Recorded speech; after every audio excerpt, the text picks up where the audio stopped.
燃えよドラゴン。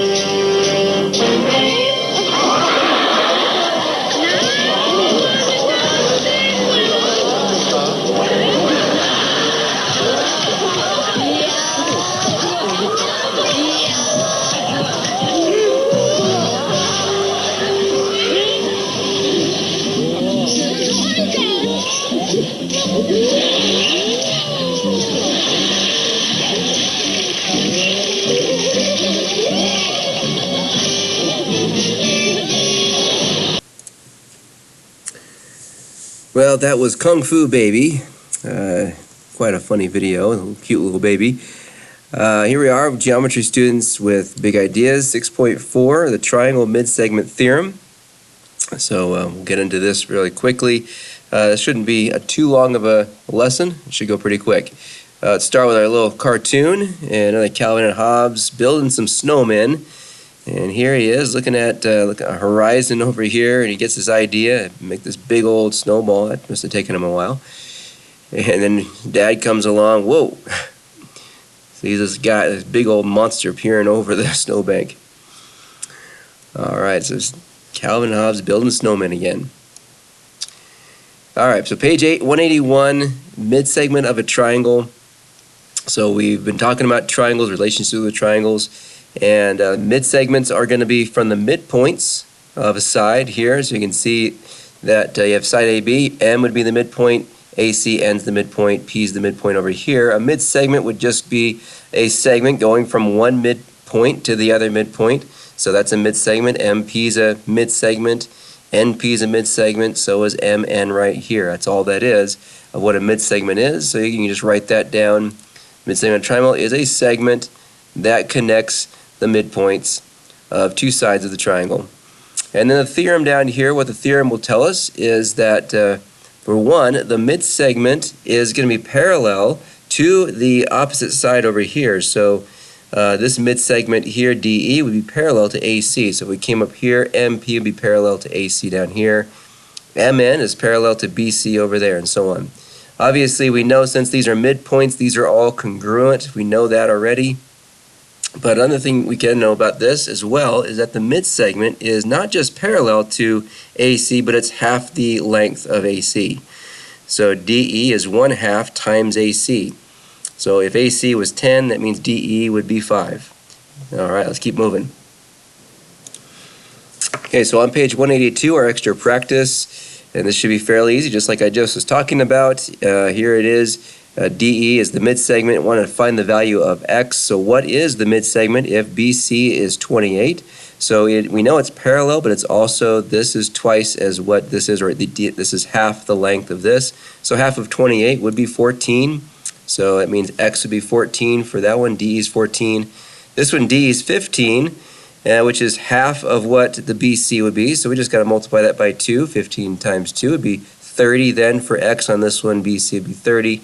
And then over here we see X is on the side here. It tells us that 9 is from A to E. Now what we do know, since this is a mid-segment, that's what it's telling us, that D and E are both midpoints. That means on this side we could have, or I should say on this side here from A to C, we can have, those are going to be congruent, and then also these will be congruent. But here we are on this one, 9 and X are going to be the same, so obviously X would be 9. Alright, so at number 4, right below that, we'll be seeing a little coordinate plane that we need to plot these points on, A, B, and C. So go ahead and just take a minute and plot the points. Go ahead and pause the video and plot these points, A, B, C. We got to do that first. Alright, so hopefully you pause the video and you got A, B, C down here. Connect those dots. You should have a triangle. It should look something like this right here. And every box is worth 1. That's what it should be here. Let's see, actually, no, I didn't do every box worth 1. So I should have told you that earlier. So -5 and 6. So -5 was going here, and then 6. Every box is worth 2. So hopefully you can fix that on your paper to maybe make it like mine here. Because if you would have realized that 8 would just be too much. So whenever we're going to be too much, we're going to always make every box being worth 2. So at that point, we want to now find the mid-segment triangle. What are the vertices of the mid-segment triangle? So what we need is all the midpoints of every side, and that would be the vertices of the mid-segment triangle that's going to go inside here. So we could just start off with AB side.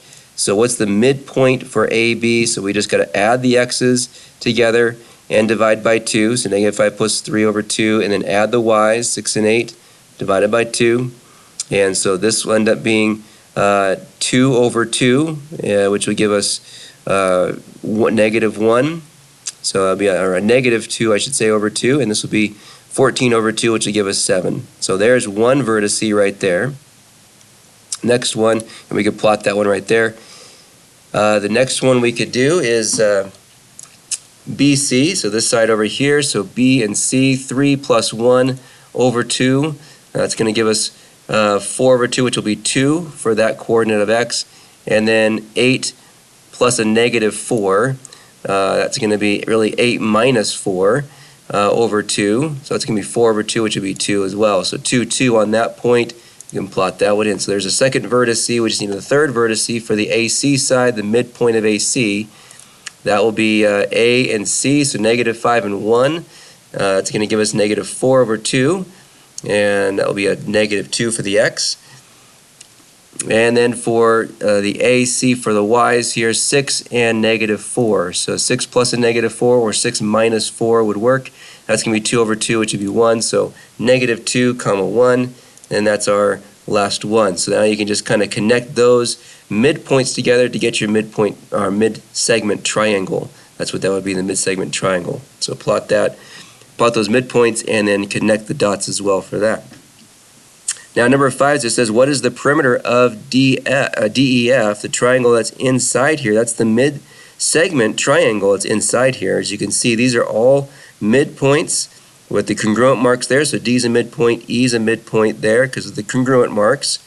And then F is also a midpoint. That's what we got to notice from the diagram. What we have is we have a mid-segment on each one of these. So it's a mid-segment triangle. So what is the perimeter? Would just be add up all the sides. So we need to understand what are the side lengths of these. We're told the side lengths for the ABC triangle. So the first thing we might want to look at is this is 38. So the mid-segment that would be going with that would be right here, DF. And so DF is going to be half of 38, which would be 19. So that side's 19. And then this 45, the mid-segment that goes with that is DE, so half of 45, so in this odd it's going to be a decimal. That's going to be 22.5. And then 13 is going to go with EF right here, but again 13 is odd, so it's going to be a decimal as well. So half of 13, that's going to be 6.5. So just add up 22.5 plus 6.5 plus 19. And that's going to give us 29 plus 19 when we put these together. And then 29 plus 19 would give us 48. So the perimeter is 48 for that. Okay, so our joke of the day says, where does the snowman hide his money? And just like Calvin, it's in the snowbank. In the snowbank. All right, so here on number 6, it says in the diagram, segment DE is a mid-segment of triangle ABC, so that's the big triangle here. And then FG is a mid-segment of triangle ADE, so ADE would be that triangle, and that FG is a mid-segment then of that triangle. It says find FG, which would be like this little one right here, this one mid-segment. So if we know that BC is 52 and DE is the mid-segment, then that's half of 52. So half of 52 is 26. And then also if FG is the mid-segment of this triangle, then it's half of DE. Half of 26 is 13. And so there you go. That's all you have to do on that one. Number 7 says the area of triangle ABC. So I drew a triangle down here. You can go ahead and draw this triangle somewhere in that next to that problem. To kind of understand this. It's similar to this, it just doesn't have these same numbers. So it's basically the same kind of triangle, just not with the FG and definitely not with those numbers. So area of triangle ABC is 48 centimeters squared. So the whole triangle's area is 48 centimeters squared, which remember the triangle, the area formula would be this. It's 1/2 base times height, or base times height divided by 2. And so you have your base would be like the BC, and A to here, maybe I put in a point there, but this altitude right here that we've talked about before, that's your height going right there. Not these sides, but this has to be perpendicular for a height. So segment DE is the midsegment of triangle ABC. So DE is our midsegment. What is the area of ADE? So that would be our triangle up here. What is this area? So what would the area be for the little triangle if the entire area is 48 and this is a midsegment? So the first thing we want to do is just, we know that 48 is the area of this. We could plug in 48 for area, and then we could figure out what the base and the height would be. So that's what we really need to do right now at this point, is we need to know what is the base and the height so that we could figure out, the same thing going on here, what this base would be. So if our base and height here are going to end up being 48, so base times height divided by 2 is 48. What we want to do is solve for this base times height and just divide or multiply by 2 to get rid of the fraction. So that's easy to do. Just multiply this by 2. So the 2's will cross cancel, and then 2 times 48 is 96. So now we know that the base times the height would have to equal a number that's 96. So we would need to think about numbers that would make 96 here. And so, we can go through several different possibilities that would make 96. You can think about all the factors of 96. The one that probably comes to mind the easiest might be 8 times 12. 8 times 12 is 96. And so that one might come out to be the easiest one. Let's just look at that one right now. If we said the base and the height was 8 and 12. So the base was 8 and the height was 12. So the height does look a little bit taller on this one, and the base looks a little smaller. So if we say the base is 8, the height was 12, and if that's true, then we can kind of go off of this. We can cut those in half, both of them. So obviously we know that BC, half of that's going to give us DE. But the same thing is going to be true, that it's going to be where it's going to be half of this altitude as well. So this midsegment here is going to cut this line in half also. So half of 12 would be 6. So 4 times 6 there. We could now work it out. If we say, okay, our base here is 4 and this height would be 6 then here. Then we got 4 times 6 divided by 2 to find the area for this, and that's 24 over 2, which would give us 12 centimeters squared. So the top part of this could be 12 centimeters squared. Okay, here's just one to watch that we can see that midsegments are used in construction. It says triangles are used for strength in roof trusses. In the diagram, UV, segment UV, and VW are midsegments of a triangle RST. It says find UV, find RS. So here's our RST, this one that's kind of highlighted here. UV is here, and the VW is here. So if we know, okay, that UV is a midsegment, it would be half of what this is, 90. So that one right there is going to be 45.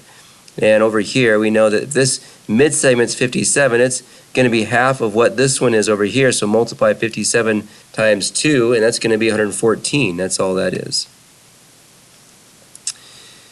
Here's one with a kaleidoscope, an image. It has different things that are congruent. It says show that CB is parallel to DE. So that would be CB would be our CB here is parallel to DE here. And so we would show that by just, because these are all congruent, AE is congruent to BE, AE congruent to BE, that means that E is a midpoint. And E is the midpoint of AB then. D is the midpoint of AC if these are congruent. That's just what they're saying. AD congruent to CD. F's the midpoint down here. So if these are all midpoints, then because of the midpoint theorem, or the triangle midsegment theorem, I should say, we could say those two are definitely parallel, just like the midsegment theorem says. And here's just one more we can watch. We could say that you're taking a jog here. You're jogging from your house, which is point P. Your home is at P, and you're going to just kind of take a route here. You're going to go down Cherry Street, you're going to go across Plum Street, you're going to go up Peach Street until you get to this Pear Street, go across the Pear Street, and then back up to your house. Okay, so how many miles did you jog according to our diagram? Well, it does tell us that Pear Street is the midsegment of this triangle here. It says Pear Street intersects Cherry Street and Peach Street at their midpoints. So that means if it's a Pear Street's intersecting both these at the midpoints here, then we know these are congruent on these sides. We know that this is going to be half of what Plum Street is. And so if we start jogging down here, we're going to jog all the way down 1.3 and another 1.3 is 2.6. Here's what you'll see here. Where'd it go? There it is. So 2.6 is the first stretch. Then we go across Plum Street, that's the 1.4. Then we go up half of Peach Street here, because it's only half, it's at the midpoint, so half of 2.25. We go across Pear Street, which is half of the 1.4, that's the 0.7. And then we go back up the Cherry Street, which is the 1.3. And you add all that together, that gives you 7.125. That's how many miles you went. So approximately you jogged 7 miles. All right. Okay, so here's our last one, number 8. On page 183, it says the diagram below shows a triangular wood shed. You want to install a shelf halfway up the 8-foot wall that will be built between the two walls. So it's a triangular shed, so here's a wall here, here's a wall here, and so it's going to be halfway up the 8-foot wall right there. So this whole wall right here is 8 feet. And you want to install it between the two walls. So you're also going to put it here. It's this wall here, the triangular part here is 17 feet. It says how long will the shelf be? So basically, how long is this dashed line? Because it's going to go from midpoint of this wall to the midpoint of this wall here, of this kind of diagonal wall. And so we want to figure out, okay, how long is that shelf? So obviously, if we know this is 15 feet down here, it's probably the floor from this wall to this wall, it's 15 feet. Then the mid-segment, this would be the mid-segment here, would be half of that. We know that's going to be 7.5 feet. That's how long the shelf will be. And then letter B says, how many feet should you measure from the ground along the slanting wall to find where to attach the opposite end of the shelf so that it will be level? So that's what we're doing here. Obviously, we know if it's halfway up the 8-foot wall, that's 4 feet up. But where do we put it here? Well, that's going to be, it's going to be at the midpoint in order for it to be level here, which is halfway up this slanted wall. Half of 17 then is 8.5. So 8.5 feet is how much you'd have to measure from the base there halfway up. All right, so that concludes our lesson here in 6.4, and I'll see you on the next lesson.